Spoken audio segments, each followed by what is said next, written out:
বন্ধুরা, আমি হলাম রিয়া। আমার ছোট্ট ফ্যামিলিতে তোমাদের অনেক অনেক তোমাদের সাথে একটা রেসিপি শেয়ার করছি। দেখো, আজকে মোরলা মাছের ঝাল করেছি। তো দেখতে দেখো কিভাবে তৈরি করি। এভাবে ঘরে তৈরি করলে খুবই সুন্দর হয় খেতে। তো তোমরা ট্রাই করতে পারো।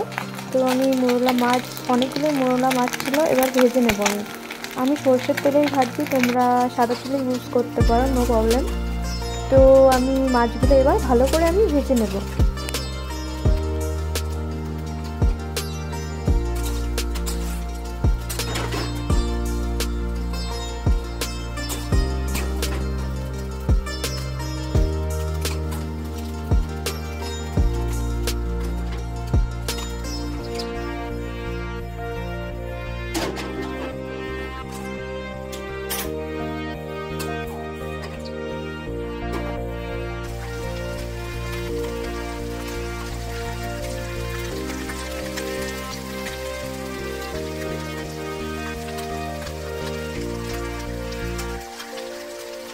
এবার আমার মাছগুলো সব ভাজা হয়ে গেছে।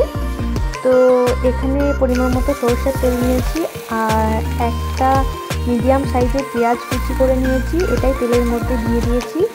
এবার মোরলা মাছগুলো সব আমি এই পেঁয়াজের মধ্যেই দিয়ে দেবো। আর ওদিকে সর্ষে, জিরে আর লঙ্কা বেটে রেখেছি। আর এতগুলো মাছ হয়েছে, আমাদের অনেকগুলোই মাছ ছিল। তো পেঁয়াজটাকে লাল লাল করে তোমরা ভালো করে ফ্রাই করে নেবে।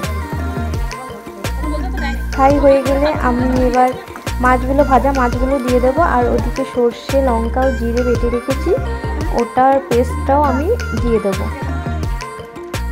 পেস্টটা দিয়ে আমি নুন হলুদ পরিমাণ মতো তোমরা দেবে। তো পরিমাণ মতো নুন হলুদ দিয়ে ভালো করে নেড়ে ফুটতে দেবে। 10 মিনিটের মতো ফুটতে হবে। ফুটে যখন ঝোলটা কমে আসবে, চটচটে ভাব হবে, তখন তোমরা ঝালদাটা নামিয়ে দেবে। দেখবে মোরলা মাছের ঝাল আমাদের খুব সহজে, খুবই তাড়াতাড়ি রান্না হয়ে যাবে।